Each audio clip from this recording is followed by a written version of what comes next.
नमस्कार, रोखोकला आपलं स्वागत। महापालिकांच्या रणसंग्रामामध्ये आज आपण बोलवलंय यापुढे कुणाशीही युती नाही अशी घोषणा केल्यानंतर संपूर्ण महाराष्ट्रभर एकच खळबळ उडून देणार आहे। शिवसैनिकांमध्ये चैतन्य निर्माण करण्यासाठी प्रत्येक भाषणाचा वापर करतानाच आपल्या सहयोगी विरोधकांवर टीकेची एकही संधी न सोडणारे शिवसेना पक्षप्रमुख उद्धवजी ठाकरे। स्वागत करूया उद्धवजी ठाकरे यांचं। उद्धवजी, तुम्ही म्हणताय पिक्चर अभी बाकी है। परवा आमच्या मुलाखतीत मुख्यमंत्री म्हणले आगे आगे देखो होता है क्या। शरद पवारांनी ट्विट केलंय महाराष्ट्र मध्यावधी निवडणुकांना तयार आहे, काही झालं तर काय हरकत नाही। नेमकं चाललंय काय राजकारणात? सगळेजण आपापल्या नजरेने महाराष्ट्राकडे बघतोय। एक गोष्ट नक्की की गेल्या 26 जानेवारीला मी यापुढे शिवसेना कोणाशी युती करणार नाही आणि एकट्याची वाटचाल आम्ही करू अशी नवीन सुरुवात करण्याची घोषणा केलेली आहे। राजकीय पक्षानं म्हटल्यानंतर या गोष्टी होणं स्वाभाविक आहे। कधी कोणाशी तरी युती केली जाते, कोणा पक्षाची युती ही कदाचित जगामधली एकमेव युती असेल की जी एका विचारावरती केली गेली होती आणि जास्तीत जास्त काळ टिकली गेली होती। 25 वर्षाची वाटचाल बघितल्यानंतर साहजिकच आहे दोन्हीकडच्या पिढ्या बदललेल्या आहेत। तेही असं म्हणतील, मीही असं म्हणेन की आम्ही आमच्या संस्कारांनी चाललेलो आहोत। पहिल्या पिढीने जे काही संस्कार आमच्यावरती केले किंबहुना युतीचा जो मूळ गाभा होता, मला असं वाटतं त्या गाभ्यापासून थोडंसं युती ही बाजूला होत चाललेली आहे आणि ज्या एका आशेने आणि अपेक्षेने जनतेने युती स्वीकारली जरूर होती, पण त्यावेळेला हेही सत्य होतं की 25 वर्षाच्या युतीच्या काळात आमच्याकडे सत्ता किती काळ होती। म्हणजे जर का सत्ता म्हणून विचार केला तर आमची युती ही सत्तेसाठी नव्हती, हेही सत्य आहे। किंबहुना अच्छे दिन करायचे आज भाजपचे जरी आलेले असले तरी अच्छे दिनाच्या बाबतीत राजकारणामध्ये आम्हाला बुरे दिनच बघावे लागले होते। मग हा लढा लढत असताना कधीतरी एक असं वळण येतं की तिकडे गेल्या काही वर्षातली वाटचाल कशी झाली आणि मग आता आपल्याला जर का काही वाटत असेल की बाबा त्याच्यापेक्षा आपण वेगळ्या रस्त्याने चाललेलो आहोत तर आपली दिशा ठरवण्याचा अधिकार प्रत्येक पक्षाला असतो। तसा मी तो दिशा तुम्ही ठरवलीत आणि स्वतः जायचा निर्णय घेतला। तुमचं मुंबईवर विलक्षण प्रेम आहे। तुमच्या दृष्टीने आता सर्वात महत्त्वाचं काय आहे? मुंबई महानगरपालिका जिंकणं की या सरकारला सत्तेवरून खाली खेचणं? आत्ता तरी महापालिकेच्या निवडणुकांकडे मी बघतो आहे। मुंबई महापालिका आहे, ठाणे, जवळपास 10 महापालिका आपल्या राज्यामध्ये होत्या, त्याच्यात नागपूर सुद्धा आहे, जिल्हा परिषद आहेत। सुरुवातीला असं वाटलं होतं की युती एक चांगल्या पद्धतीने होईल, पण ज्या पद्धतीने बोलणी सुरू झाली तेव्हाच माझ्या लक्षात आलं की यांना युती नको आहे। आणि मला तो पुन्हा विधानसभेचा अनुभव घ्यायचा नव्हता की शेवटच्या क्षणापर्यंत गाफील राहायचं। त्यांची सगळी तयारी झाल्यानंतर मग आम्हाला बेसावत ठेवून युती तोडण्याची घोषणा करायची। म्हणून मी असा निर्णय घेतला की आता खेळवणंही खूप झालं, बस झालं, आपल्याला पण अधिकार आहे, आपण निर्णय घेऊ। युती तोडल्यानंतरची तुमची जी देहबोली आहे आणि भाषा आहे ती तुमच्या नॉर्मल पवित्रापेक्षा वेगळी आहे। तुमची देहबोली अत्यंत आश्वासक, आक्रमक वाटते, भाषा आणखीन तिखट झाली, कशाचं लक्षण आहे? माझ्या मनात कोणतेही पाप नाही, मला कोणाचे वाईट करायचं नाही। युती जरी तोडली असली तरी माझी जी टीका चाललेली आहे साहजिकच आहे। मी पंतप्रधानांवरती बोलतो, मुख्यमंत्र्यांवरती बोलतो, पण ते पंतप्रधान म्हणून बोलतो, मुख्यमंत्री म्हणून बोलतो। व्यक्तिगत नरेंद्र मोदी माझे कोणी दुश्मन नाहीत, किंबहुना मी त्यांना आजही नरेंद्र भाई असंच बोलतो। देवेंद्रना सुद्धा मी देवेंद्रजी म्हणूनच बोलतो। माझी त्यांची कुठे काही अशी काही भांडणं तंटणं झालेली नाही आहेत। पण शेवटी त्या पदावरती तुम्ही बसल्यानंतर तुमच्याकडे निश्चित काहीतरी एक माझी अपेक्षा असते, माझी म्हणजे जनतेची। ज्या वेळेला मी म्हणतो की देशाचा पंतप्रधान हा देशाचा असतो, आपण त्यांना भाजपचा पंतप्रधान नाही म्हणत। निवडणूक लढेपर्यंत तुम्ही भाजपचे असता, पण जेव्हा शपथ घेता तेव्हा तुम्ही देशाचे पंतप्रधान म्हणून शपथ घेता। मुख्यमंत्री हा राज्याचा असतो। आज पंतप्रधान असोत वा मुख्यमंत्री असोत हे कामकाजापेक्षा स्वतःच्या पक्षाच्या प्रचारामध्ये अधिक व्यस्त असतील तर मग आपण आपला देश आणि राज्य वाऱ्यावर सोडले का? मग देशामध्ये किंबहुना राज्यामध्ये जे काही प्रकार चाललेले आहेत ते केवळ दुसऱ्यावरती टाकून त्याचं खापर दुसऱ्याच्या माथ्यावर फोडून आपण आपल्या जबाबदारीतून मोकळे होऊ शकतो का, ह्याचाही त्याने विचार करायला पाहिजे। युती व्हावी म्हणून तुम्ही पहिल्यांदा प्रयत्न केलेत असं म्हणताय। मंगल पांडेच्या आयुष्यातला एक प्रसंग आहे आणि तो असा आहे की गायीच्या चरबीचं काडतूस जेव्हा त्याच्या हातात दिलं गेलं तेव्हा तो उठावाचा क्षण त्याच्या मनात निर्माण झाला।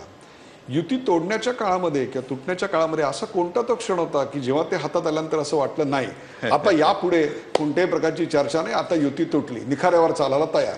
ह्याच्यात गायीची नाही पण चरबीचं म्हणाल तर मला माहिती नाही. कोणाच्या चरबीबद्दल? नाही नाही असं नाही मी म्हणत. मी म्हणजे एकूण तुम्ही बोलत गायीची चरबी हा शब्द तुमचा आहे, माझा नाही. आणि म्हणून म्हटलं गायीचं तर नक्कीच नाही, कारण तशी आता आपल्याकडे गोवंश हत्या बंदीत झालेली आहे. पण चरबी कोणाची असली तर त्याच्याबद्दल मी काही बोलू शकत नाही. अशी माझ्या हातात कोणाची चरबी आलेली नाही. हे एकूणच वृत्ती जर का पाहिली तर त्याचा मला तिटकारा आला. तुमचे आणि देवेंद्र फडणवीस यांचे खरं तर खूप चांगले संबंध होते. ते हो ना. तुमच्या घरी जेवायला आलेले हो, दृश्य आम्ही हो, पाहिलेली हो, आहेत. तुम्ही अगदी. त्यांच्याबद्दल आतापर्यंत कधी वावगं बोलताना आम्ही पाहिलेलं नाही. नाही, व्यक्तिगत मी आजही त्यांच्याबद्दल वावगं नाही बोलणार. म्हणजे आज मी राजकीय टीका करताना सुद्धा केवळ वाईट म्हणून मी काय उगाच तो माझा पोता स्वभाव नाहीये. देवेंद्र फडणवीस यांच्याशी युती तुटल्याचं जाहीर करण्याआधी काही तास किंवा तो दिवस बोलणं झालं की नाही आता इनफ इज इनफ? एक सांगतो तुम्हाला, सुरुवातीच्या काळामध्ये म्हणजे अगदी शिवस्मारकाचं जलपूजन झालं त्यावेळेला आम्ही एका गाडीतनं तिथपासून इथपर्यंत आलो. त्याही वेळेला आमचं असं ठरलं की तुमच्याकडनं 3 माणसं, आमच्याकडून 3 माणसं. बैठकीला जेव्हा सुरुवात झाली तेव्हा मुंबईबद्दल बोलण्याच्या ऐवजी, जागेबद्दल बोलण्याच्या ऐवजी पारदर्शकतेवरती बोललं गेलं. मी त्यांना सांगितलं की पारदर्शकता मंजूर आहे मला, पण ही पारदर्शकता मला राज्य सरकारच्या कारभारात पण पाहिजे, कारण हा अधिकार आहे माझा. आणि दुसरा प्रश्न माझा असा आहे की ज्या पारदर्शकतेची अपेक्षा तुम्ही आत्ता करता आहात ती पारदर्शकता तुम्ही 2 वर्ष राज्याचे मुख्यमंत्री असताना महापालिकेत आणण्याचा प्रयत्न का केला नाही? आत्ता युतीची बोलणी करताना तुम्ही पारदर्शकतेवरती बोलता, तर 2 वर्ष तुम्ही का नाही सांगितलं की बाबा आजपर्यंत झालं ते झालं, पण आता ह्याच्या पुढे आपण असं करूया? आणि मग तेव्हाच तुम्ही माझं जे काय खोटेपण आहे ते लोकांसमोर उघडे करू शकत होता की बघा आम्ही ह्या गोष्टी सांगतो पण हे मानत नाही आहेत, आम्ही युती तोडतो. किंवा मला त्यावेळेला एक काय भ्रष्टाचारी म्हणून तुम्ही म्हणता ना, घोटाळे केले, अमुक केले, तमुक केले, हे सगळं तुम्ही लोकांसमोर आणायला पाहिजे होतं. मला कळते तुमची भूमिका कुठून येते ते. पण मग या सगळ्या काळामध्ये मग ते शिवस्मारकाचं जलपूजन म्हणा किंवा भूमिपूजन जे काय असेल ते, किंवा ज्याला आपण म्हणू मेट्रोचा शुभारंभ प्रकल्पाची सुरुवात असेल, या सगळ्या वेळेला त्या स्टेजवर आपण उपस्थित होता एकाच वेळेला. त्यातल्या हा कोंडमारा कसा सहन केलात नाही? एकीकडे तुम्हाला दिसत होतं यातलं फोलपण, आणि दुसरीकडे तुम्ही तिकडे देहानी तरी हजर होतात, तुमचं मन नक्कीच तिकडे नव्हतं. मग हा कोंडमारा कसा काय सहन केला? ह्याचं कारण शिवस्मारकाला मी नाही म्हणूच शकत नाही. छत्रपती शिवराय म्हटल्यानंतर आणि त्याने मला आमंत्रित केलं होतं. बाबासाहेबांच्या वेळेला आमंत्रण नव्हतं, पण यावेळेला आमंत्रित केल्यानंतर मी नाही म्हणूच शकत नाही शिवस्मारकाच्या वेळेला. आणि मी पुन्हा एकदा सांगतो की मोदी असोत, नरेंद्रभाई असोत किंवा देवेंद्र असोत, माझे काही व्यक्तिगत दुश्मन नाही आहेत. ज्या गोष्टी काही चुकतात, मला असं वाटतं की खरा मित्र तो असतो की जो तुम्ही चुकता हे सांगणं त्याचं काम असतं, त्याचं काम असतं. आणि हे मी प्रामाणिकपणाने पहिल्यांदा करत आलो तेव्हा त्यांनी मला दुश्मन समजलं, आणि मग दुश्मन म्हटल्यानंतर मग नाती ही तुटत जातात, त्याच्यामध्ये अंतर पडत जातं. आता त्याने जर का मी काही सांगायला गेलो तर भूसंपादन कायदा, तुम्ही सुपीक जमीन घेऊन उद्योगपतींना देणार असाल तर मी त्याला विरोध केला तर त्याच्यात चुकलं काय? आता ते धोरणामध्ये नाशिक जिल्ह्याच्या बॉर्डरला हे प्रश्न खूप तीव्रतेने पुढे खूप त्याच्यात चुकलं काय? आता मुंबई नागपूर जो महामार्ग करतायत, करा ना, मी कुठे त्याला विरोध केला. पण तिथे सुद्धा काही शेतकरी आले आणि सांगितले की आमचा सुपीक जमिनीचा पट्टा घेतात, बाजूने हा रस्ता जाऊ शकतो. अरे तुम्ही निदान त्यांच्याशी बोला तरी, बसा तरी. गिरगाव नाही, एकच सांगतो, सॉरी, म्हणजे त्यांनी कुठे ऐकलं नाही अशातला भाग नाही. पण मी जे सांगत गेलो ते सांगतो. मेट्रोला मी विरोध केला. का विरोध केला? तर गिरगावमध्ये अनेक घरं ही तोडली जाणार होती आणि म्हणून माझा त्यांना आग्रह होता, त्याच्याप्रमाणे त्यांनी ते केलं. की मी त्यांना म्हटलं की तुम्ही जसं गिरगाव आपलं मेट्रोचं स्टेशन कुठे होणार, मेट्रोचा मार्ग कुठून जाणार, कोणत्या इमारती तुटणार, ते तुटल्यानंतर तिथल्या लोकांना तुम्ही घरं कुठे देणार हे मला नकाशावर दाखवा, आम्ही तिथल्या तिथे घरं देऊ. हा बोगसपणा आहे. असे आत्तापर्यंत अनेक प्रकल्पग्रस्त देशोधडीला लागले आहेत. मला मुंबईमध्ये मी कोणी मेट्रोग्रस्त होऊ देणार नाही. आणि मग त्याच्यानंतर 4-6 महिने गेले. मग ह्याच ठिकाणी मेट्रोचे अधिकारी आले होते, गिरगावकर आले होते, त्यांना प्रेझेंटेशन दिलं गेलं, त्यांनी मान्य केल्यानंतर मी त्याला होकार दिला. पण आता त्यातली गोम अशी झालेली आहे की नरेंद्रभाई येऊन बटन दाबून गेल्यानंतर त्याला हरित लवादाने स्टे दिलाय. अनेक झाडांची जी काही कत्तल होणार ती काय होतं उदयजी, की विकास हा पाहिजे, विकासाला कोणी नाही म्हणू शकत नाही, आणि तो विकास आम्ही मानलेला आहे. जसं आता मध्यवैतरणा धरण बांधणारी आपली मुंबई महापालिका ही एकमेव महापालिका, ते धरण बांधताना काही झाडं कापली गेली, पण ती कापली जाणं त्यावेळेला आपलं दुर्दैव असेल, नाईलाज होतं, पण आपल्याला पाण्याची हे पाहिजे होती. आता तुम्ही सुविधा करताना जर झाडं कापणार असाल मग तुम्ही सांगणार की मेट्रोमुळे तुम्ही जलद गतीने जाऊ शकाल कुठे हॉस्पिटलमध्ये? नाही, मला मला मुद्दा कळला, परंतु ही जी न ऐकणं आहे किंवा एक प्रकारच्या दुय्यम वागणुकीविषयी तुम्ही वारंवार आपले मंत्री देखील आमच्याकडे बोलायचे. मला दुय्यम वागणुकीचं सुद्धा काय नाही. चला, कधीपासून सुरुवात झाली हा नाही, मुद्दा आहे. नाही, नाही, मी आता त्याच्यावरती मला बोलण्याची पण आवश्यकता नाही. महाराष्ट्राचं हित जर साधलं जात असेल आणि मला दुय्यम वागणूक मिळत असेल तर तेही मला मान्य आहे. चला, दुय्यम वागणूक मान्य आहे, हे क्षणभर तुम्हाला मान्य केलं की तुम्ही मन विशाळ ठेवलं, महाराष्ट्राचं भलं होतंय, दुय्यम वागणूक मला मिळाली तरी हरकत नाही. मग असा सगळा कोण मारा दुय्यम वागणूक असताना, विरोधात लढत असताना सत्तेत राहणं जास्त कठीण की सत्तेतनं बाहेर पडणं जास्त कठीण? त्याच्यासाठी मी एक वेगळं उदाहरण आपल्याला देतो. हत्तीचं उदाहरण मी देतो. हत्तीवरती जो माहूत असतो ना, त्या माहुताच्या हातामध्ये अंकुश असतो.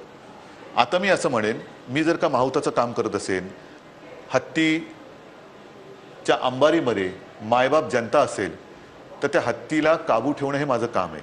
मग तुम्ही काय म्हणाल, अरे गाढवा, तू हत्तीवरती बसला आणि त्याला अंकुश काय मारतोस? मग तुला हत्तीवरती बसणं जास्त चांगलं आहे का हत्तीच्या खाली उतरणे जास्त चांगलं आहे? तर हत्तीवरती बसून अंकुश मारणं हे जास्त काम चांगलं आहे. बरोबर आहे. हत्तीशी लढायला तो यशाजी कंक पण होताच. बरोबर. आणि तीही भूमिका घ्यायची असेल ती तेव्हा येईल तेव्हा मी यशाजी कंकाची भूमिका घेईन. पक्षप्रमुख म्हणून तुमची माहुताची जी भूमिका आहे, अंकुश मारणाऱ्याची भूमिका आहे, मी समजू शकतो. परंतु माध्यमांसमोर आपल्या कॅबिनेटच्या मंत्र्यांनी राजीनामे दाखवायचे तुमच्या नावाने कारण ते लिहिले शिवसैनिक आहेत. आणि ते राजीनामे कारण ते दाखवायचे, शिवसैनिक आहेत. हे कुठेतरी मला असं नाही वाटतं. नाही, ते शिवसैनिक आहेत. ते मंत्री जरी असले तरी शिवसैनिक आहेत. आणि ज्या वेळेला असा प्रश्न उपस्थित केला जातो की खरेच राजीनामे देतील का, तर त्याला ते उत्तर आहे. आणि याचा अर्थ असा नाही की मी आत्ता लगेच काहीतरी राजीनामे देतोय. मला महापालिकेच्या निवडणुका आटोपल्यानंतर जो पारदर्शकतेचा मुद्दा आहे, जो महापालिकेत आहे, महापालिकेमध्ये आपल्याला कल्पना आहे का, आयुक्तांच्या नोटिंग ज्या असतात त्या ऑनलाईन वेबवरती अवेलेबल आहेत.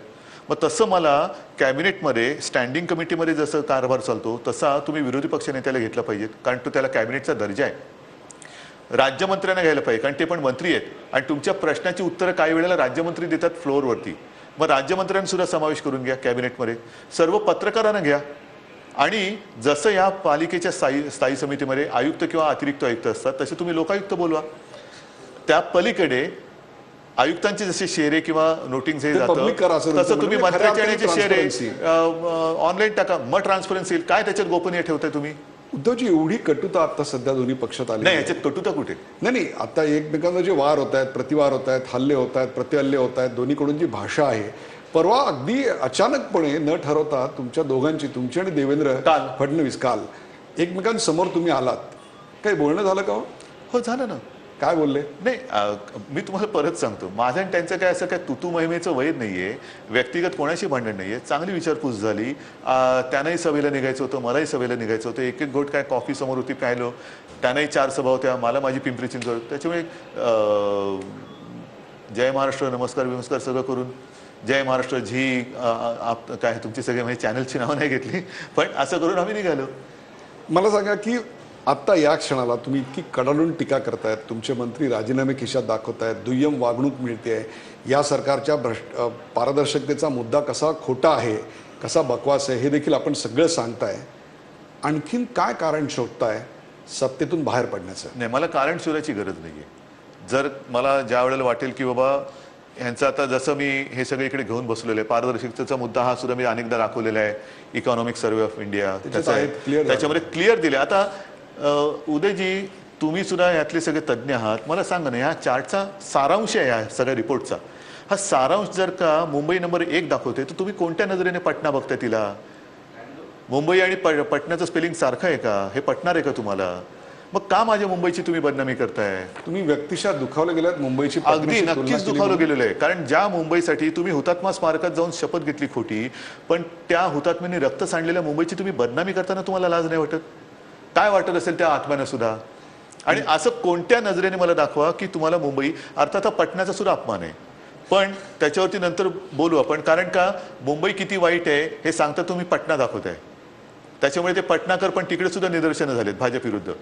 परंतु तुम्ही मुंबईत मला कोणती अशी परिस्थिती दाखवा की जिची आणि पटण्याची तुलना होते. काय माझ्या मुंबईमध्ये वाईट आहे? हा इतका दुरावा आहे, इतक्या प्रत्येक गोष्टीत नाही, मला मतभेद आहे. खोट्यापणाचा आणि मुंबईच्या बरोबर आहे. बदनामीचा राग आहे. मला कल्पना आहे की तुम्ही कुठून नाही, संयुक्त महाराष्ट्राच्या लढ्यामध्ये जे काही पक्ष होते त्यांची त्यावेळीची भूमिका, ठाकरे कुटुंबाचं योगदान फार माझे बरोबर आहे ना, माझे आजोबा होते, माझे वडील त्याच्यामध्ये होते, खरं म्हणजे आजोबा तर अग्रणी होते, पण त्याच्यामध्ये त्या संयुक्त महाराष्ट्र समितीने जेव्हा एकत्रित येऊन निवडणूक लढवण्याचा निर्णय घेतला त्यावेळेला किती पक्ष त्याच्यात राहिले आणि किती पक्ष बाहेर पडले, कोण पक्ष बाहेर पडले संयुक्त महाराष्ट्रातून, ह्या सगळ्याचा एकदा आढावा घ्या. मी तुमची मनोभूमिका समजून घ्यायचा आत्ताची प्रयत्न करतोय की काय महत्वाचं आहे आता या क्षणाला.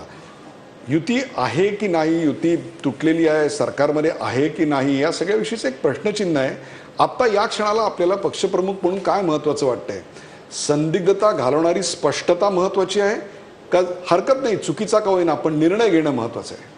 काय आता तुमची प्रायोरिटी आहे? चुकीचा का होईना निर्णय घेणं सतत परवडणारं नाहीये. करेक्ट. आणि मला असं वाटतं पहिल्या प्रथम ह्या महापालिका निवडणुका आणि जिल्हा परिषद निवडणुका आहेत, ह्या मी दैनंदिन जीवनाच्या दृष्टीने अतिशय महत्त्वाच्या मानतो. कारण दैनंदिन तुम्हाला पिण्याचं पाणी असो, सांडपाण्याचा प्रश्न असो, रोजच्या आयुष्यात किंवा रोजचं आयुष्य सुसह्य करताना सुविधा देणाऱ्या यंत्रणेच्या ह्या निवडणुका आहेत. आणि म्हणून मला असं वाटतं की आता कुठेही फोकस चेंज न होऊ देता पहिल्या ह्या निवडणुकांवरती आपण लक्ष देऊया. आणि त्याच्यामध्ये मी केंद्राच्या काही चुकलेल्या गोष्टी, राज्याच्या काही चुकलेल्या गोष्टी एवढ्यासाठी पण दाखवताना हा खोटेपणा मी तुमच्यासमोर आणला.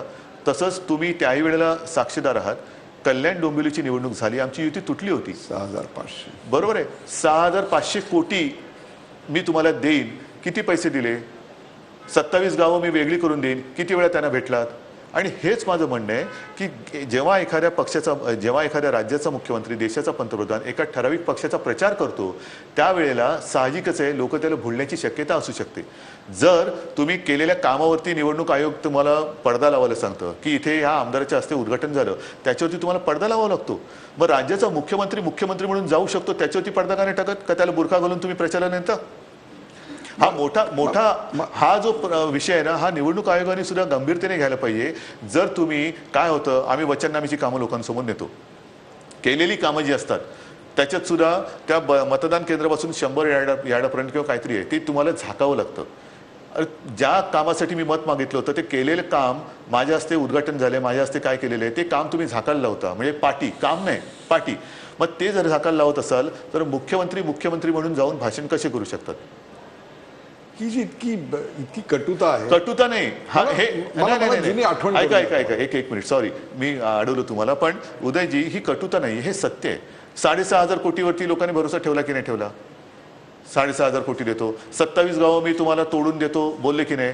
आता जर का त्यांनी तोडली तर ज्या 27 गावाने भाजपचे नगरसेवक निवडून दिले त्यांचा आकडा कमी होईल आणि मग कमी झाला की तिकडे त्यांचा आवाज राहणार नाही. हे सगळं पाहिल्यानंतर असं वाटतं जे तुम्हाला जवळून ओळखतात त्यांना नक्की माहिती आहे की उद्धव ठाकरेंचं असं हार्श नेचर नाही.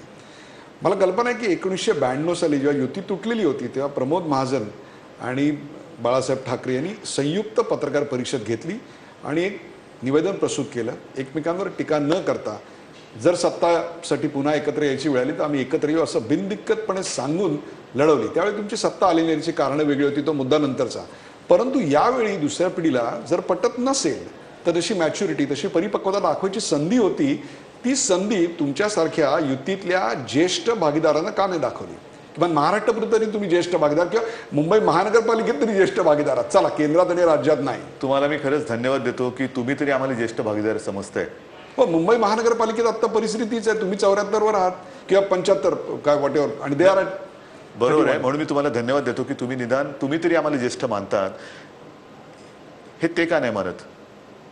मग ज्या वेळेला युती आम्ही एवढे भ्रष्टाचारी किंवा काय सगळे आहोत तर तुम्ही आमच्याबरोबर मांडीला लावून युतीच्या चर्चेला बसलात का? नंबर 1. ते करताना तुम्ही आमच्याकडे ज्येष्ठतेचा मग मी म्हणेन अनादर करून 114 जागा कशा काय मागितल्यात? काय म्हणून मागितल्यात? काय तुम्हाला बेस काय? प्रत्येक ठिकाणी तुमचे मोदी बाबा चालणार का? म्हणजे केंद्रात सुद्धा मोदी बाबा, राज्यात सुद्धा मोदी बाबा आणि महापालिकेत मोदी बाबा, ग्रामपंचायतीला मोदी बाबा. मग तुमचं कर्तृत्व काय? इकडे माझ्या नगरसेवकांचं चांगलं कर्तृत्व आहे, केलेली कामं आहेत. मग मी तुमची जी न येणारी हवा आहे त्या हवेसाठी माझ्या पक्षाला मी का कमी करू? मग माझ्या पक्षाच्या कार्यकर्त्यांनी करायचं काय? नाही, 1 मिनिट. लोकसभेमध्ये तुम्ही ज्येष्ठ, विधानसभेमध्ये तुम्ही ज्येष्ठ, महापालिकेत तुम्ही ज्येष्ठ, मग माझ्या लोकांनी काय करायचं? तो धुळीभांडी करायची? आणि कशासाठी? मरणारे शिवसैनिक असताना जर का ती ज्येष्ठता किंवा तो जो काय, बरं बाकीचं सोडा, आज तुमचे अच्छे दिन आहेत. 25 साल जे बुरे दिन होते त्या बुरे दिनांमध्ये कोण बरोबर होतं? मोदींचे पण बुरे दिन होते. त्या संपूर्ण काळामध्ये अख्ख्या देशात एकटे शिवसेना प्रमुख होते की जे मोदीच्या पाठी पहाडासारखे उभे राहिले. कधी मोदींच्या पाठी उभे राहिले, कधी गोपीनाथ मुंडेंच्या पाठी उभे राहिले. सरकारच्या मागे मला आठवतंय की अटलजींचं 13 दिवसाचं सरकार होतं. त्यांनी फोन करून सांगितलं की बालासाहेब मैं कैबिनेट बनाने जा रहा हूँ, आपकी ओर से एक नाम दे दो. फिलहाल मैं आज एक ही नाम ले सकता हूँ, लेकिन आगे जाकर मैं देखूंगा. तेव्हा माझ्यासमोर बाळासाहेब त्यांना बोलले होते की अटलजी मैं समजता हूँ, तुम्ही मला एकही जागा नाही दिली तरी चालेल, मी तुमच्या सोबत आहे. मला सत्तेसाठी मी सोबत आलेलो नाही. तुम्ही माझ्या वाटेची जागा कोणाला द्या, पण तुम्ही पहिले सत्तेवरती या. एवढा समजदारपणा हा दोन्हीकडे होता. आणि आता तुम्ही कॉर्पोरेशनमध्ये सुद्धा आम्हाला गिळायला निघालात आणि तरी मी समजदारपणा दाखवू, म्हणजे हे समजदारपणाची हद झाली. मला एक वेगळा प्रश्न विचारायचा आहे, कारण ठाकरे कुटुंब हे शब्दाला पक्क आहे. एकदा शब्द Yes. दिला म्हणजे दिला. मैत्रीचं खरं स्वरूप 25 वर्षानंतर असं समोर येतं किंवा काय वाटतं? यातना होतात, नक्की होतात. विशेषतः यातना मला खरंच विधानसभेच्या वेळेला झाल्या होत्या आणि हे सत्य आहे. मला काय ते लपवायचं नाहीये. त्यावेळेला आम्ही कोणीही या मानसिकतेत नव्हतो की 25 वर्षाचं नातं तुटावं. 25 वर्ष आपण एकत्र राहिलो. नक्कीच अटलजी होते, अटलजी, अडवाणीजी, त्याच्यानंतर प्रमोदजी, गोपीनाथजी, नितीन गडकरी यांच्याबरोबर आमचे एक नाही म्हटलं तर ऋणानुबंध निर्माण झाले. एक वेगळं पारिवारिक नातं आणि आमच्या परिवारातलीच लोक झाली. म्हणजे आमची कौटुंबिक सभा किंवा सभा सोडा समारंभ असले तरी ही लोक अगत्याने यायचे, आमचे परिवारातले सदस्य म्हणून यायचे. प्रमोद महाजन, गोपीनाथ मुंडे हे आमच्या परिवारातले सदस्य होते. नितीनजी होते, म्हणजे नितीनजी आहेत अजूनही आमच्या सोबत, परिवाराच्या सदस्यासारखेच आहेत. आणि ते एक नातं, हे नातं विचारात घेतल्यानंतर अनेक वर्षानंतर नरेंद्रभाईंना सुद्धा मी नरेंद्रभाई अजूनही बोलतो, नरेंद्रभाईच बोलतो. आमच्या घरी तेही एकदा दोनदा येऊन गेलेले आहेत. फोनवरून आमची चर्चा व्हायची. आणि मग खूप वर्षानंतर आपलं सरकार आलं केंद्रात. ह्याचा एक आनंद कुठेतरी तो करत समविचारांचा असताना आहे. अचानक त्यांनी युती तोडली. आणि युती नुसती नाही तोडली, डॉक्टर सुब्रमण्यम स्वामींनी जे एक त्याचा गौप्यस्फोट केला तो फार भयानक आहे. करेक्ट. भयानक आहे. म्हणजे आम्ही शॉक झालो. त्यावेळेला युती तुटावी असं आमची कोणाची इच्छा नव्हती, तरी देखील त्यांनी युती तोडली. एकनाथ खडसेंना ते काम सोपवलं गेलं हे त्यांनीच जाहीर केलं. पण स्वामींनी जे सांगितलं ते भयानक आहे की 25 वर्ष पहाडासारखे पाठी उभे असलेले बाळासाहेब आता नाही आहेत. अब मौका आया है सेना को खत्म करो, हे त्यांची चर्चा आहे. आणि हे बघितल्यानंतर आता ते आता गेल्या महिन्यापूर्वी त्यांनी ते सांगितलं. म्हटलं अरे बापरे, काय वृत्तीची माणसं मानसिकता आहेत. काय आहे ही? बरोबर आहे. मग आम्ही ती जी काही युती होती, आमच्या घरोबाचे संबंध असणारी माणसं. मी तुम्हाला एक वेगळा विचार मांडतोय.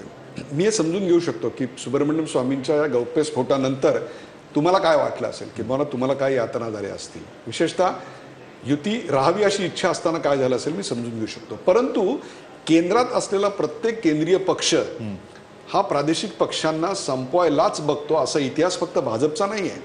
आपण जर काढून बघितला तर अगदी 1960च्या दशकामध्ये जेवढे आपल्याकडे प्रादेशिक पक्ष आले त्यांची निर्मितीच ही काँग्रेसनं केलेल्या दबावामुळे आहे. केंद्रात बसलेला भाजपही आता तसाच वागतोय. मला तुम्हाला एक वेगळा प्रश्न विचारायचा आहे. प्रत्येक ठिकाणी प्रादेशिक अस्मिता आम्हाला आज फुलून येताना दिसत आहेत. अगदी पार नागालँड पासून. अगदी काही कारणं वेगळी असतील, कारणं चुकीची असू शकतील, रस्त्यावर उतरलेत लोक, परंतु रस्त्यावर उतरत आहेत लोक. प्रादेशिक पक्षांची मोठ केंद्रीय पक्षांच्या दादागिरी विरुद्ध उभी राहील या देशात या पुढच्या काळात 2019 पर्यंत, असा आपला अंदाज आहे? गरज आहे. आज उभी राहील न राहील पेक्षा मला असं वाटतं ती झाली पाहिजे. कारण आणखीन एक गोष्ट तुम्हाला मी सांगू इच्छितो की आमच्याबरोबर युती तोडल्यानंतर पहिल्या प्रथम भाजपचा उधळलेला अश्वमेध आम्ही महाराष्ट्रात रोखला. त्यांची एकाहाती सत्तेची स्वप्न ही महाराष्ट्राने त्याचा चक्काचूर केला. त्याच्यानंतर दिल्लीने तर वाटच लावली. बिहारमध्ये लालू प्रसाद यादवांचा पक्ष नंबर 1चा पक्ष झाला. नितीश कुमार कधीतरी भाजपसोबत होते, ते मुख्यमंत्री झाले. ममताजी कधीतरी भाजपबरोबर होत्या, त्या मुख्यमंत्री होत्याच, पुन्हा एकदा झाल्या. आसाम वगळला, कारण आसाममध्ये प्रादेशिक पक्ष तसा नव्हता. पण तमिळनाडूमध्ये जयललिताजी पुन्हा मुख्यमंत्री झाल्या. पॉंडिचेरी असेल, केरळ असेल, ह्या त्या ह्याच्यामध्ये सगळे, केरळमध्ये आता माहीत नाही मला नेमकं कोण आलं सत्य, पण प्रादेशिक पक्ष हे वरती आले. कारण ही आता तिथल्या लोकांच्या गरजेची ही प्रतिबिंब आहेत. राष्ट्रीय राजकारणातल्या प्रादेशिक पक्षांच्या अस्मितेचं आणि त्यांच्या उदयाचं तुमचं विश्लेषण अगदी बरोबर आहे. आता एक साधा प्रश्न निर्माण होतो, मग या सगळ्या अस्मितांची मोठ एकत्र बांधण्याकरता एक निमंत्रक असावा लागतो. इतर राज्यामध्ये तो जो निमंत्रक असावा लागतो या सगळ्याला केंद्रीय पक्षांच्या दादागिरी विरोधातल्या, तो निमंत्रक आज माझ्यासमोर बसलाय.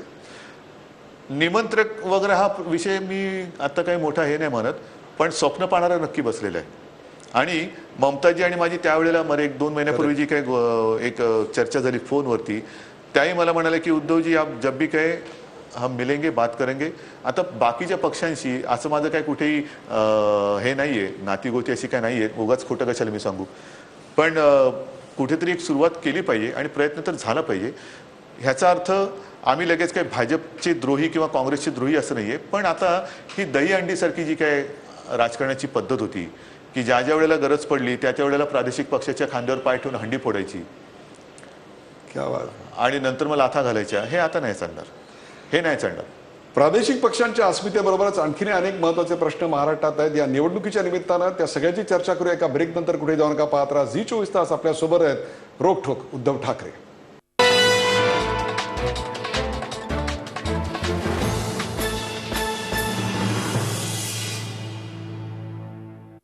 रोखठोकमध्ये एका ब्रेक नंतर आपलं स्वागत. महानगरपालिकांच्या रणसंग्रामामध्ये आपल्या सोबत आहेत शिवसेना पक्षाचे पक्षप्रमुख उद्धव ठाकरे.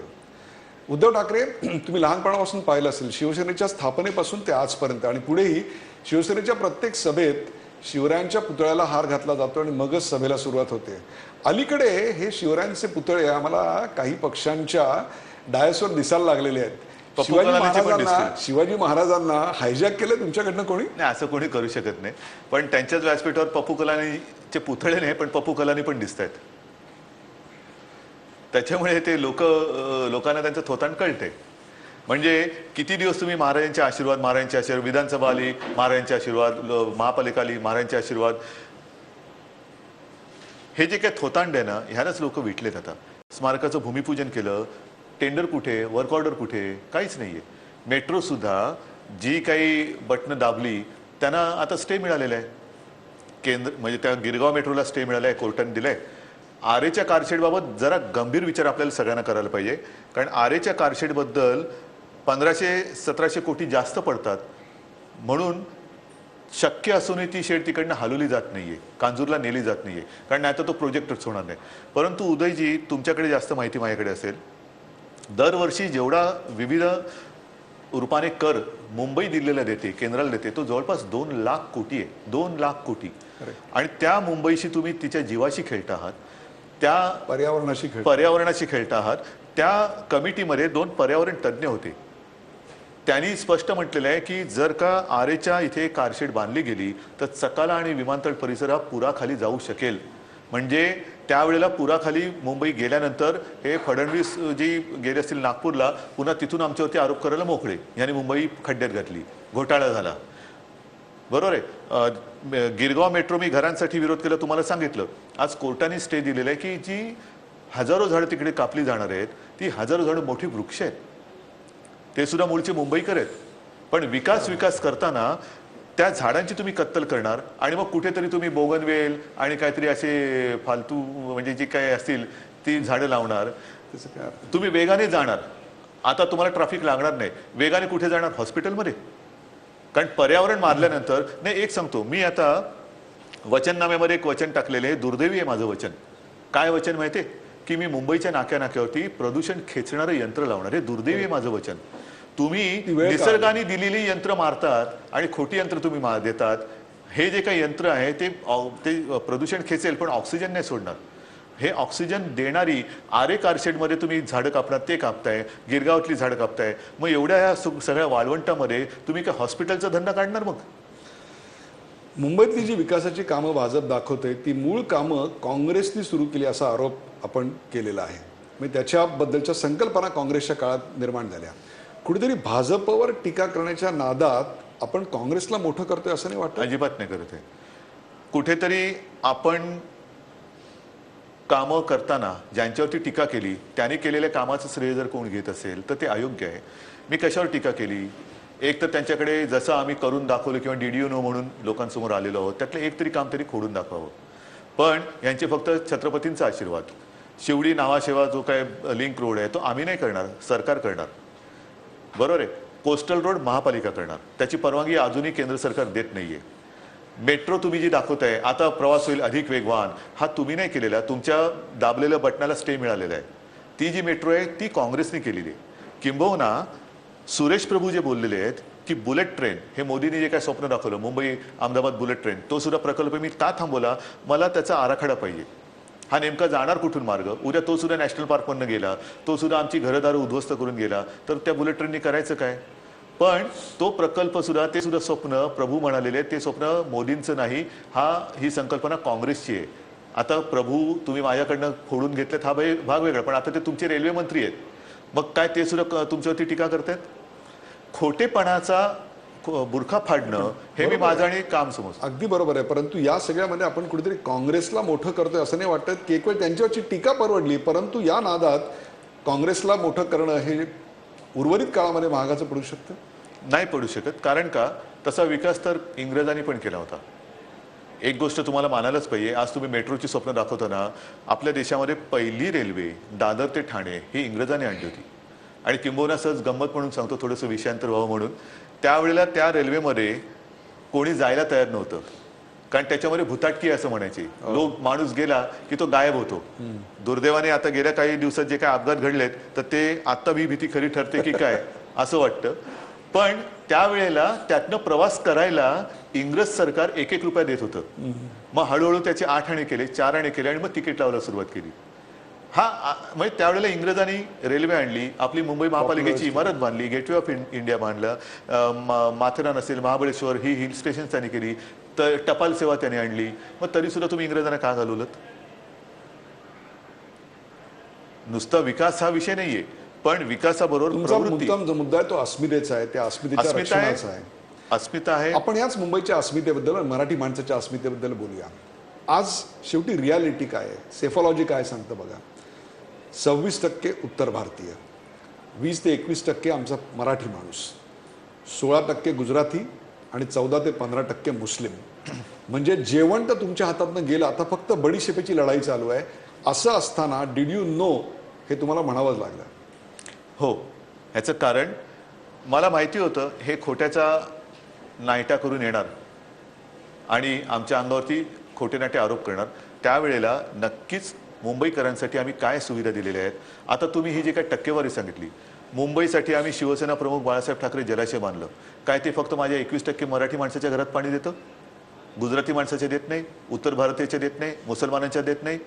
जी रक्तदान शिबिर शिवसेना करते, काय शिवसैनिकाचं रक्त हे फक्त मराठी माणसाच्या अंगात जातं, उत्तर भारतीयाच्या जात नाही. कधीतरी 92-93 साली ज्या काही दंगली घडल्या, काय त्यावेळेला आम्ही भाषा विचारून हिंदूला वाचवलं. आता सुद्धा गेल्या 1-1.5 वर्षापूर्वी तो जो बांद्रा वेस्टला आमचा कार्यकर्ता, त्यांनी 3 मुलींना वाचवताना जीव गमावला वळूनच. तो काय त्यांनी आधी विचारलं, तू मराठी आहेस का सांग, मराठी आहेस का सांग, असं त्या बुडणाऱ्या मुलीला विचारलं नाही. विचारलं ज्या वेळेला म्हणजे येऊ नये, पण कधीतरी दुर्घटना घडते, मग ती मानवनिर्मित असेल, निसर्गनिर्मित असेल, शिवसेना पुढे जाते. 2005ला सुद्धा जो पूर परिस्थिती निर्माण झाली होती, त्यावेळेला शिवसैनिकच होता. त्यावेळेला तर तिसऱ्या दिवशी त्यावेळेला तर अनेक ठिकाणी शिवसैनिक त्या पाण्यामध्ये ज्यांनी उड्या मारल्या होत्या त्यांना लेफ्ट किस्सा सांगितलेला आहे, लेफ्ट झालेला आहे. अशा याच्यामध्ये आम्ही कुठेही हा विचार करत नाही. किंबहुना साधा एक तुम्ही हिशोब काढा, 66 सालापासून आज 2017 पर्यंत शिवसेनेच्या किती ॲम्ब्युलन्सेस आहेत, माझ्याकडे पण आकडा नाहीये. पण ॲम्ब्युलन्स देणारी पहिली संघटना, रुग्ण सेवा देणारी पहिली संघटना, किती तुम्ही जर का हिशोब काढला वर्षाला एवढ्या ॲम्ब्युलन्सेस काम करतायत, या फॅब्रिकमध्ये रुग्ण सेवा आम्ही केली. मुंबईच्या या फॅब्रिक मधलं शिवसेनेचं कॉन्ट्रीब्युशन आहेच सर रस्त्यावर दिसतंय. आपण थोडा वेगळा विविध वेगवेगळ्या भाषांमध्ये शिक्षण देणारी ही एकमेव महापालिका असेल. एक वेगळ्या प्रश्नाकडे आपण जाऊया. बरं सॉरी, एकच सेकंड. आता मी जो वचननाम्यात बोललेलो आहे की मुंबईकर जे 500 फुटाच्या घरात राहत आहेत त्यांना सगळ्यांना मी मालमत्ता कर रद्द करणार आहे, काय फक्त मराठी माणूस राहतोय. मी सगळ्यांना शिवसेना प्रमुख ठाकरे आरोग्य कवचाच्या माध्यमातून आरोग्य सुविधा फ्री देणार आहे. शालेय गणवेशातील विद्यार्थ्यांना BST बस सेवा मी मोफत देणार आहे. सगळ्यांसाठी आहे. एक वेगळा प्रश्न आपण आता घेऊया, तो म्हणजे मागची विधानसभेची निवडणूक तुम्ही लढवली त्यावेळेला तुम्ही खऱ्या अर्थानं एकटे होतात, परंतु आता तुमच्या साथीला आदित्य ठाकरे आलेले आहेत आणि असं पहिल्यांदा होत आहे की दोघंही धडाडीने आत्ता प्रचार करताना आम्हाला दिसत आहेत. ही पहिलीच तशा अर्थानं निवडणूक आपल्याला म्हणता येईल. तुमच्यावर आणि आदित्यमध्ये कामाचं विभाजन कसं करतात? निवडणुकीच्या प्रचारामध्ये आज कोणते मुद्दे बोलायचे आणि कोणते नाही बोलायचे नाही, आदित्यला सांगता? नाही, अजिबात नाही, अजिबात नाही, अजिबात सांगत नाही. शेवटी जे काय चाललं ते सगळ्यांच्या समोर आहे. शिवसेनेची विचारधारा मला काय आमच्या सगळ्या पिढ्यांना, म्हणजे माझ्या आजोबांची विचारधारा माझ्या वडिलांनी घेतली, त्यांची विचारधारा मी घेतली, माझी आदित्यने घेतली, असं नाही आहे. माझ्या आजोबांचीच विचारधारा आम्ही सगळ्यांनी घेतली आणि ती आम्ही आमच्या परीने पुढे नेतोय. आणि मुंबईसाठी काम करणारी ही ठाकरेंची चौथी पिढी आहे. त्याच्याबद्दलही मला अभिमान आहे. संयुक्त महाराष्ट्राच्या चळवळीत माझे आजोबा अग्रणी होते. त्यावेळेला माझे वडील, शिवसेना तर नव्हती, व्यंगचित्र काढायचे, आजोबांना मदत करायचे. मग त्यांनी शिवसेनेची स्थापन केली, मुंबई वाचवली, मुंबईची आम्ही सगळे सेवा करतो आहोत आणि तीच विचारधारा घेऊन मी पुढे जातो आहे. त्याच्यामुळे तुम्ही कळत नकळत ह्या आमच्या एका भावनिक नात्याला साथ घातलीत, किंबहुना त्याची आठवण करून दिली की ठाकरेंची ही चौथी पिढी मुंबईकरांच्या सेवेसाठी आहे. अगदी बरोबर आहे. ठाकरेंची ही चौथी पिढी आहे ना, त्याला एक वैचारिक नाळ आहे साहेब. नक्कीच आहे. कारण तो एक विचार आहे, त्याकरता ठाकरे कुटुंबाने त्याग केला आहे.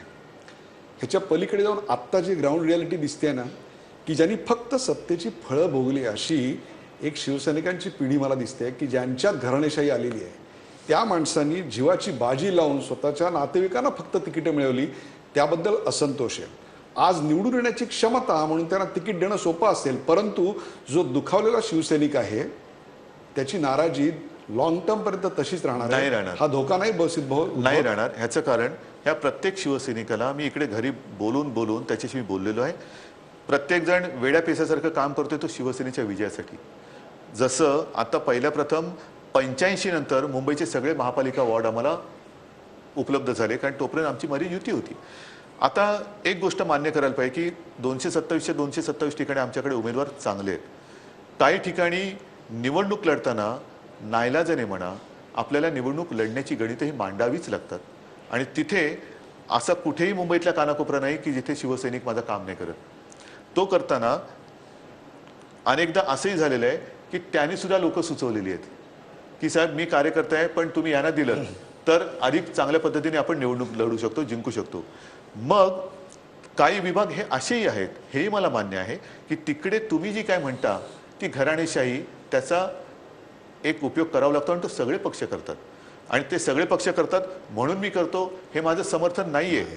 परंतु विधानसभेच्या निवडणुकीच्या वेळेला जो माझा अनुभव आला, विधानसभेच्या वेळेला चला माना की मोदींची लाट होती, पण त्या लाटेत सुद्धा अनेक निवडून येऊ शकणारे उमेदवार, काही त्यावेळेचे आमदार हे माझ्या शिवसेनेतून निवडणूक लढवायला तयार होते. सरळ दिसत होतं की ते निवडणूक जिंकतायत, तरी देखील मी स्थानिकांचा मान ठेवून, सन्मान ठेवून त्यांना उमेदवारी नाकारली.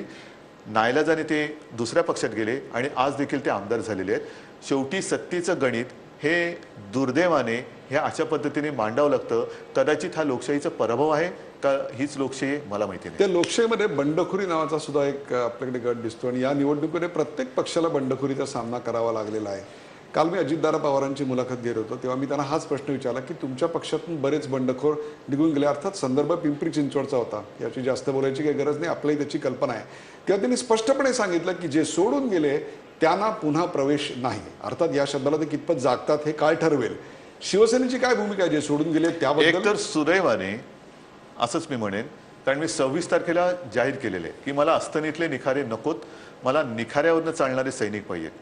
त्याच्यामुळे अनेक जणांनी आधी अर्ज भरला होता, नक्की भरला होता, पण बरेचसे लोक त्यांनी माघारी घेतलेले. एक दोघांनी तर मला इथल्या इथेच बोलले की साहेब तुम्ही एवढं बोललात ना, मी इच्छुक होतो, मी इथेच माझी इच्छा पाठी घेतोय. आता जे काय हाताच्या बोटावर मोजण्या एवढे राहिले असतील ते तर ते निवडून येऊ शकत नाहीत. त्यातले 2-3 जण भाजपात गेले असतील, विषय संपला. पण जे ऐन आता ही निवडणूक म्हणजे लोकशाहीतलं युद्ध आहे आणि त्याच्यामध्ये जर तुम्ही स्वतःचं सैन्य सोडून दुसऱ्या ह्याच्यात गेलात तर त्यांच्याशी नातं याच्या पुढे ठेवता येणार नाही. आणि म्हणून मी जे जाहीर केलं, गडाचे दरवाजे बंद, एकदम बंद. ह्याचं कारण मी त्याच वेळेला जाहीर केलं की मी शिवसेनेची आता नवी वाटचाल सुरू करतोय आणि आता मला या सगळ्या गोष्टीचा नाही म्हटलं तरी उबक सुद्धा आलेला आहे. जुन्या वाटचालीमध्ये कलावंतांचा सहभाग आम्हाला प्रचारात हिरवीने आढळायचा, विशेषतः दादा कोंडके असतील, अनेक कलावंत, मला वाटतं जितेंद्रही आपल्या व्यासपीठावर नाही, पण येऊन त्यांनी विशेषतः दादा कोंडके तर शिवसैनिक म्हणूनच शिवसैनिक म्हणून होते, अनेक कलावंत दिसायचे. आत्ता आदेश बांदेकर, अमोल कोल्हे किंवा पोंक्षे अशी दोघं तिघं सोडले तर कलावंतांची फौज आपल्याकडे दिसत नाही. ह्याचं काय कारण आहे नेमकं? नाही, पण दादा कोंडके हा एकटाच माणूस होता की जो मनाने शिवसैनिक होता आणि तो त्यांची भाषणं सुद्धा तुम्ही बघा. उलट त्यावेळेला मी म्हणेन समजा दादा कोंडके एक होते तर आता तिघ जण तर निदान असेच आलेले आहेत की जे आज मोठे कलाकार आहेत, आदेश हिंदुत्वाच्या आहे, विचाराशी जोडलेले आहेत. जोडलेत आणि ते विचाराने आलेले आहेत. अमोल कोल्हे, अमोलचं सुद्धा कालचं भाषण मी पिंपरीत ऐकलं. म्हणजे अमोल, आदेश आणि शरद पोंक्षे हे तिघही कलाकार म्हणून नाही आता ते बोलत, ते शिवसैनिक म्हणून बोलतात. म्हणजे मला काल अमोलचं पण कौतुक वाटलं. अशी बाजूच्या मंचावरती आमच्या सगळ्या उमेदवारांची पूर्ण फौज होती, तो प्रत्येकाला नावाने ओळखत होता, प्रत्येकाला नावाने ओळखत होता. आज आदेश पण तसाच आहे, शरद पोंक्षे पण तसेच आहेत. रात्री अपरात्री प्रवास करतात, कुठेही असे काय भाडं बिडं मागत नाहीत ते. मी प्रश्न अशा करता विचारतोय काय माहितीये का, की कलावंतांना आणून निवडणूक जिंकायचा फंडा यापूर्वी अनेक पक्षांनी वापरलाय, म्हणून आम्ही तुम्हाला प्रश्न विचारला Exactly. की शिवसेनेला त्याची गरज वाटत नाही का? तुम्हाला त्याच्यात शिवसेनेला तिटकार नाही आहे का? वाटत. काय होतं, कलावंतांना आणून, कलावंत आपले माझे पण मित्र आहेत, चांगले मित्र आहेत, पण त्यांना जर उगाच काहीतरी कामाला लावून आपण त्यांना त्यांच्याकडनं बोलून घ्यावं हे माझी वृत्ती नाही आहे. ही लोक जी आलेत, आदेश असेल, शरद पोंक्षे आहेत, अमोल आहे, आणखीन सुद्धा काही आहेत, ही तळमळीने काम करतात. स्वतःचे आत्ताची त्यांची कामं बंद करून ते काम करतात. तुम्ही अलीकडच्या काळामध्ये पंतप्रधान नरेंद्र मोदी यांच्यावर अत्यंत तिखट अशी टीका तुमच्या भाषणामध्ये करताय. त्यातला एक थेटपणा आहे, त्यात एक डायरेक्टनेस आहे. या टीकेचा संदर्भ घेऊन जेव्हा मी देवेंद्र फडणवीस यांना प्रश्न विचारला तेव्हा त्यांनी असं सांगितलं की पंतप्रधानांवरची टीका भारतीय जनता सहन करणार नाही. हे जनता त्यांना नाही, कळेल. जनता नाही, जनता पक्ष, भारतीय जनता पक्ष सहन करणार नाही, भारतीय जनता करते. तुम्हाला असं वाटतं की पंतप्रधानांवरची टीका केल्यानं किंवा काय, कशा करता या टीकेचा एवढ्या हात पोत्या आहे? मनाचं मी नाहीये आणि मला माझ्या आई वडिलांचे आशीर्वाद पुरेसे आहेत प्रतिष्ठा मिळवून देणारे, आणि ते दिलेली आहे त्यांनी. त्याच्यावरती पंतप्रधान मला काही देऊ शकत नाहीत आणि नरेंद्र मोदींकडनं मला काही हवे अशातलाही भाग नाहीये. मी त्यांना टीका व्यक्तिगत करत नाहीये. पंतप्रधानांनी देशाला दिशा द्यावी, धमकी देऊ नये. तुम्ही अमुक नाही केलं तर याद राखा, तुम्ही तमुक नाही केलं तर मैं देख लूंगा, ही भाषा पंतप्रधानांच्या तोंडी शोभत नाही. ना अटलजी तसं बोलत होते, ना कोणी बोलत होते. नेहरूने तशी भाषा केली होती, त्यांना नेहरूंना महाराष्ट्राने धडा शिकवला होता. नेहरूंनी त्यावेळेचा तो संयुक्त महाराष्ट्राचा ह्यांनी शपथ घेतली ना, त्यावेळेला नेहरूंची भूमिका काय होती आणि जनता कशी त्यांना माफ करत नाही. पंतप्रधान चुकले तरी हे आत्ताच्या युगातल्या ह्या नेत्यांना कळलं पाहिजे, म्हणून त्यांनी जिथे जाऊन शपथ घेतली संयुक्त महाराष्ट्राच्या हुतात्म्यांच्या समोर, तो संयुक्त महाराष्ट्राचा लढा त्यांनी पाहावा. नेहरूंची मगरुरी काय होती, मस्ती काय होती, आणि ती मस्ती मुंबई आणि महाराष्ट्राने कशी उतरवली होती हे सुद्धा त्यांनी जरूर त्याच्यात डोकावून पाहावं, कारण त्याची त्यांना कल्पना नाहीये. उगाच काहीतरी समोर दिसतंय म्हणून जाऊन शपथ घ्यायची. कोणाचं स्मारक आहे काय माहित नाही, त्यांनी चक्र वाहिलं म्हणून मी वाहिलं असं नाहीये. त्याच्यात तुमच्या भावना जोपर्यंत एक होत नाहीत तोपर्यंत त्या शब्दाला काय अर्थ नसतो. आणि म्हणून मी म्हटलं ना की संयुक्त महाराष्ट्राच्या चळवळीतल्या हुतात्म्यांच्या इथे जाऊन शपथ तुम्ही घेणार असाल तर पारदर्शकतेची घेऊ नका, संयुक्त महाराष्ट्र अखंड ठेवण्याची घ्या. मला कल्पना आहे की आपण अखंड महाराष्ट्राविषयी अत्यंत आग्रहात आणि तशा स्वरूपाची भूमिका मुख्यमंत्र्यांनी घ्यावी असा आग्रह आपण कायम किंवा आणखीन एक मी बोललेलो आहे काल, ज्या वेळेला तुम्ही म्हणजे सगळे पत्रकार मला विचारता की नेमकं सरकारचं काय होणार, नोटीस पिरियड 18 तारखेला, मी म्हणेन 18 तारीखवर मी काही दिलेलं नाहीये. नोटीस पिरियड हा सुद्धा प्रश्न आला म्हणून मी त्याला उत्तर दिलं होतं. पण मी कालच्या सभेत बोलले तेच आज बोलतोय.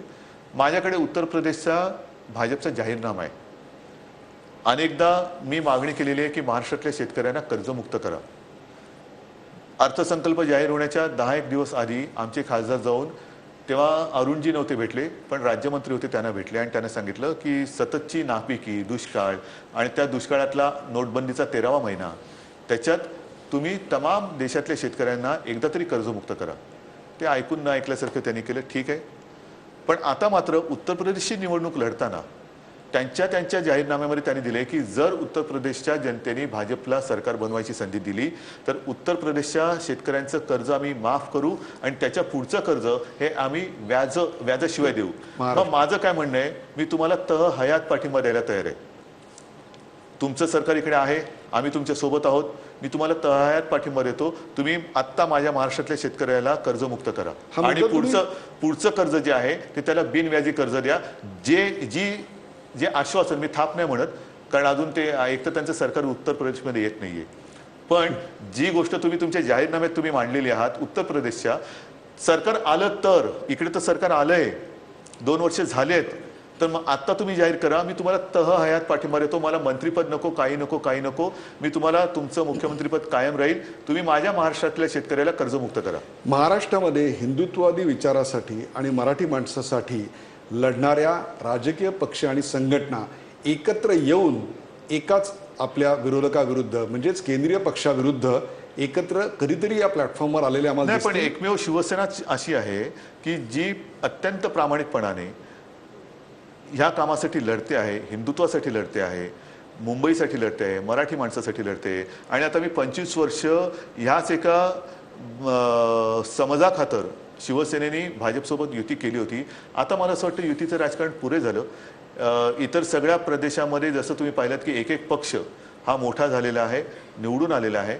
मग तसं जर का पाहिलं तर इतर पक्षात सुद्धा इतर सगळे भाषिक आहेत, पण प्रत्येक पक्षाचा एक चेहरा असतो आणि शिवसेनेचा चेहरा, शिवसेनेची विश्वासार्हता ही मला नाही वाटत दुसऱ्या कोणत्याही या पक्षाकडे. सर्व राजकीय पक्षांनी प्रादेशिक त्या कालानुरूप छोटे छोटे असे राजकीय समझोते केलेले होते समविचारी पक्षांनी. तसं आम्ही गोव्यामध्ये केले ना. आता महाराष्ट्रात असं काही दिसतंय आपल्याला? महाराष्ट्रामध्ये तसं आमच्या विचाराचं कोणी दिसतंय असं मला वाटत नाही, हिंदुत्व आणि मराठी.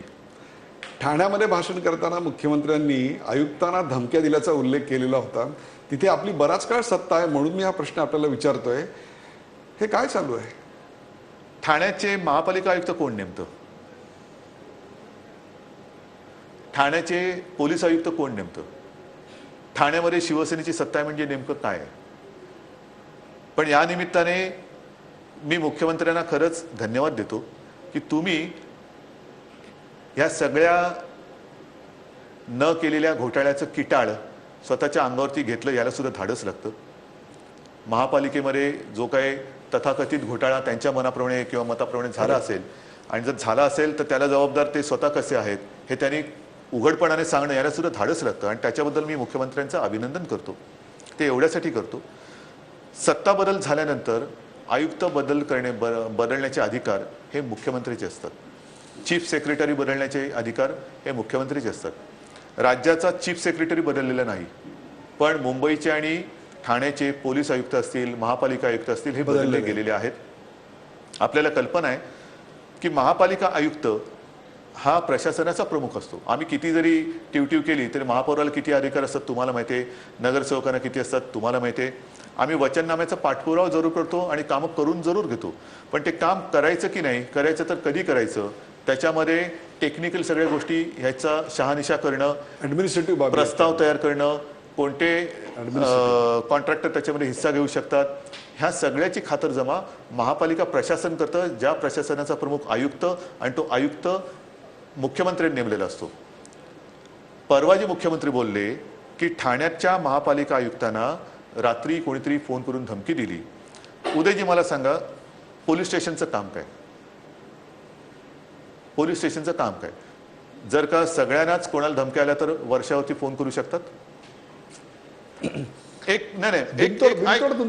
बिनतोड नाहीये. समजा माझ्या आजूबाजूला राहणाऱ्या कोणाला रात्री कोणी फोन करून धमकी दिली तर तो मुख्यमंत्र्यांना फोन करू शकतो का? मुख्यमंत्र्यांचे नंबर त्याच्याकडे आहेत का? मग मी एवढ्यापर्यंत मानायला तयार आहे की ठाणे महापालिका आयुक्ताने जवळच्या पोलीस स्टेशनमध्ये कंप्लेंट करायला पाहिजे होती.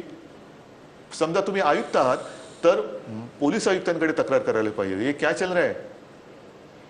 हे तुमच्या राज्यामध्ये म्हणजे तुम्ही पालिका आपलं पोलीस आयुक्त असताना मला महापालिका आयुक्ताला धमकी येते, कोण येते लोक, हा नंबर घ्या, अमुक करा. पण जर एखादी व्यक्ती अर्ध्या रात्री राज्याच्या मुख्यमंत्र्याला फोन करून आपल्याला धमकी आले सांगतात, त्याचा अर्थ तुमची आणि त्यांची जवळीक किती आहे हे तुम्ही मान्य केलं. आणि अशी जवळचीच माणसं तुम्ही महापालिका आयुक्त म्हणून दिल्यानंतर, नेमल्यानंतर त्यांच्या अखत्यारीतली सगळी जी काही अतिरिक्त आयुक्तांची जी काही भरती आहे ही माणसं कोण होती, कुठून आली, कोणत्या गावातून आली, ह्याची पारदर्शकता सुद्धा आता या निमित्ताने जनतेसमोर आणा. आणि मग प्रशासन तुम्ही चालवत असताना जे काही घोटाळे होत आहेत हे घोटाळ्याचं पाप हे आमचं नसून तुमचं आहे हे तुम्ही सांगितलं, त्याच्याबद्दल मी तुम्हाला धन्यवाद देतो. कारण एवढी जवळची माणसं असताना सुद्धा तुम्हाला मिनिट टू मिनिट अर्ध्या रात्री जर का धमकी आली म्हणून सांगत असतील तर जर आम्ही कुठे पैसे खाल्ले हे ताबडतोब त्या क्षणाला सांगू नाही शकत तुम्हाला. मग 2 वर्ष तुम्ही पारदर्शकतेसाठी केलं काय? एक शेवटचा प्रश्न आपल्याला आहे की निवडणुकीच्या काळामध्ये अनेक आरोप प्रत्यारोप केले जातात, वार केले जातात, प्रहार केले जातात, अगदी वाघाच्या जबड्यात हात घालून वाघाचे दात मोजले जातात आणि आणखीन इकडूनही काही बरेच वार केले जातात. परंतु निवडणुकीनंतर निवडणुकीतलं हे दंगलीतलं कवित्व आहे हे सगळं विसरायचं असतं आणि नंतर एक नव्यानं पुन्हा पाठी कोरी करून सुरुवात करायची असते. असा काही नियम नाहीये. असा कुठे नियम आहे? पाठी कोरी होणार नाही. नाही, पाटीकोरी होईल, पण म्हणून मागील पानावरून पुढे चालू करायचं कशाला पाहिजे? नवीन पाठी, नवी सुरुवात, नवीन श्री गणेश होऊ शकतो. Let me phrase it different वे. या निवडणुकीच्या काळात अनेक गोष्टी बोलल्या गेल्या, त्यातल्या काय गोष्टी आपण विसरायला तयार आहात आणि काय गोष्टी आपण कधीही लक्षात ठेवायलाच फक्त आग्रही आहात की ह्या विसरायच्या नाहीत? मुंबईचं पटना केलंय हे मी विसरणार नाही. कोणत्याही परिस्थितीत माझ्या महाराष्ट्राच्या राजधानीची अशी अवहेलना मी विसरू शकत नाही. सोन्यासारखी माझी मुंबई आहे आणि ह्या मुंबईसाठी मी नक्कीच भावनिक आहे. कारण मगाशी हा उल्लेख आला, ही आमची 4थी पिढी, माझी 3री, मी 3ऱ्या पिढीचा. पण रक्त सांडून मिळवलेल्या मुंबईचा असा अपमान केलेला मी सहन करणार नाही, मी विसरणार नाही. आणि हा पटनाचा सुद्धा अपमान आहे, तो भाग वेगळा आहे. पण मुंबईचं पटना केले म्हणजे मुंबईची तुम्ही बरबादी केलेली आहात. कोणत्या दृष्टीने तुम्ही बघाल तर मुंबईची वाट लागली मला सांगा. आणि मग नागपूरमध्ये जे काय चाललंय, हा जो संपूर्ण अहवाल मी तुम्हाला दाखवला, ह्याच्यामध्ये मुंबईच्या नंतर 5व्या 6व्या क्रमांकावरती पटना पण आहे, त्याच्या खाली दिल्ली पण आहे, इतर सगळ्या 2-3 महापालिका ज्या भाजपकडे आहेत त्याही त्याच्यात आहेत. पण माझी उपराजधानी नागपूर त्याच्यात नाहीये. आणि नागपूरमध्ये कालच गँगवॉर झालेलं आहे. नागपूरमध्ये जेवढ्या काही दिवसामध्ये खून खराबा झालेला आहे, नागपूरमध्ये रस्त्यांची चाळण झालेली आहे, पिण्याच्या पाण्याचा प्रश्न निर्माण झालेला आहे. या सगळ्या गोष्टी असताना मी तरी नागपूरला बदनाम नाही करत, अजिबात नाही करत की नागपूरचं तुम्ही काय केलं, नाही करणार. कारण नागपूर सुद्धा माझी उपराजधानी आहे. पण माझ्या मुंबईला तुम्ही बदनाम करून मुंबई गिळायला बघतात, हे मी आयुष्यात कधी विसरणार नाही. आणि मुंबईकरांनी सुद्धा ते विसरू नये. मुंबईचा अपमान म्हणजे मरून 2 लाख कोटी रुपये विविध रूपातनं कर केंद्र सरकारला देऊन त्या कर देणाऱ्या मुंबईला तुम्ही बुडवायला निघालात आरे कारशेड करून. त्या मुंबईची तुम्ही वाट लावताय झाडं कापून. अशा मुंबईला तुम्ही गिळताय. कशासाठी गिळताय? केवळ वाट लावण्यासाठी तुम्हाला मुंबई पाहिजे. पण मुंबईचं जे कर्तृत्व आहे, मुंबईचं जे एक नाही म्हटलं तरी एक स्वतःचं वैभव आहे, त्या वैभवाला तुम्ही गालबोट लावतात, हे मुंबईकर नाही सहन करणार. Last question. मला माहिती आहे की तुम्ही जर तरच्या प्रश्नांना कधीच उत्तर देत नाहीत आणि हा प्रश्न नाही, एक सांगतो, मला मुंबई महापालिकेत सत्ता स्थापन करायला कोणाची आवश्यकता लागणार नाही आणि कोणीही मला तसा करण्याच्या इथपर्यंत त्यांची संख्या पण येणार नाही. बरोबर आहे. पण जर या क्षणाला अशी परिस्थिती जर निर्माण झाली, नाही होणार.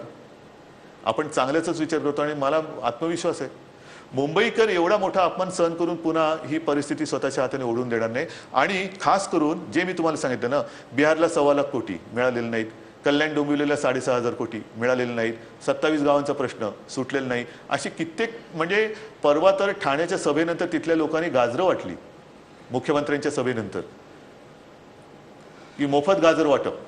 प्रेक्षक, या संपूर्ण महानगरपालिकांच्या रणसंग्रामामध्ये उद्धव ठाकरे आज इतका प्रदीर्घ वेळ आपल्या सोबत होते.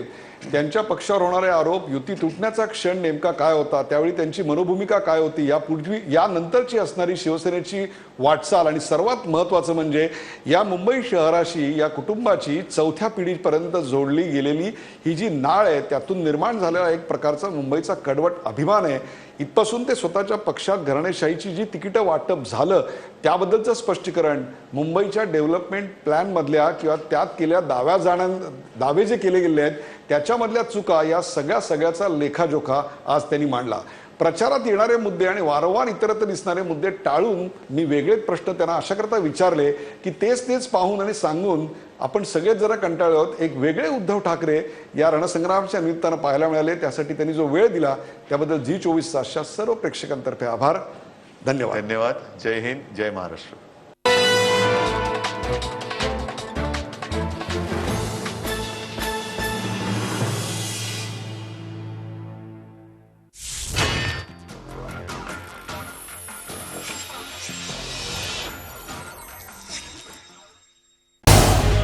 झी 24 तास रहा एक पाऊल पुढे.